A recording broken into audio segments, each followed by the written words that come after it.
হাতে ধরি পায়ে পড়ি গো, হাতে ধরি পায়ে পড়ি গো, ক্ষমা করেন মোরে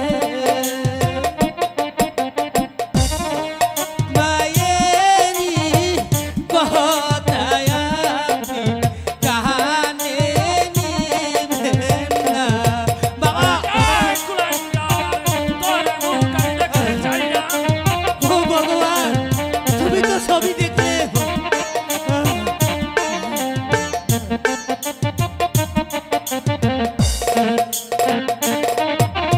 হাতে ধরি পায়ে পড়ি গো,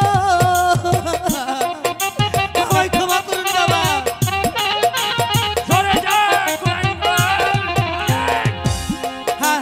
হাতে ধরি পায়ে পড়ি গো,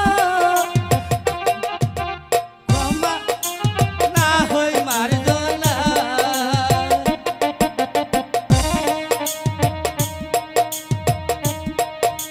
সহ মায়েরি কথায় আপনি কানে নিবেন না। বাবা, আপনি আমায় ক্ষমা করুন বাবা। সরে যা কুলাঙ্গার, তুই যে অপরাধ করেছিস সেই অপরাধের ক্ষমা হতে পারে না। তুই যে অপরাধ করেছিস সেই অপরাধের শাস্তি তোকে ভোগ আমি করতেই কোনো হবে। অপরাধ করিনি তাই তো আমি বাবা। তোকে এমন শাস্তি দেব যা দেখে এই পৃথিবীর মাঝে কোনোদিন হয়নি, যা দেখে আমার রাজ্যের প্রজা সাধারণ আতঙ্কে শিউরে উঠবে।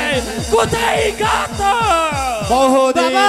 থেকে আমি ঘুমের ঘরে আজ হঠাৎ করে রাজ দরবার থেকে ঘাতক ঘাতক বলে ডাক পড়েছে।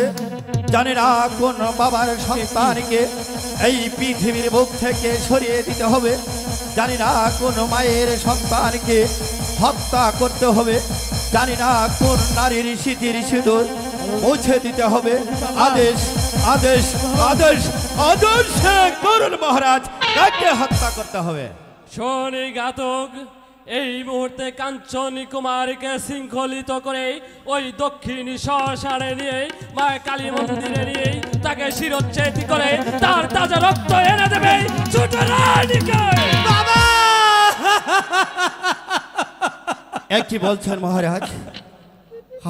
আমি যে আপনার কোনো কথা বিশ্বাস করতে পারছি না মহারাজ।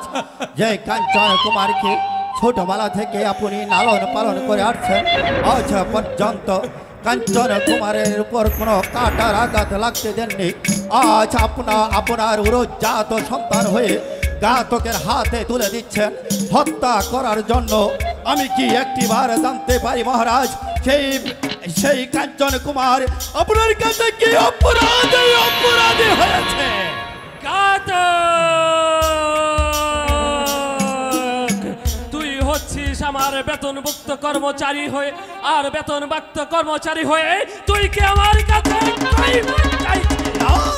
মহারাজ না, আমি যে ছোট জাত হুকুমের গোলাম, আমি কি আপনার কাছে কৈফিয়ত চাইতে পারি মহারাজ?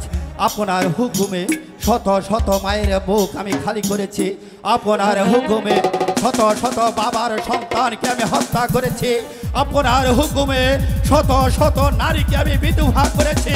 কোনোদিন আমি আপনার কাছে কোনো কৈফিয়ত চাচ্ছি না। আজ কাঞ্চন কুমারের মুখের দিকে তাকিয়ে আমি আপনার কাছে অনুরোধ করছি, একবারে বলুন মহারাজ, কি অপরাধ করেছে? বাবা, ঘাতক, তাহলে শোন ঘাতক, তাহলে শোন। কাঞ্চনী কুমার তার মায়ের মন্দিরে প্রবেশ করে তার মাকে অপমান করেছে, সেই অপরাধের জন্য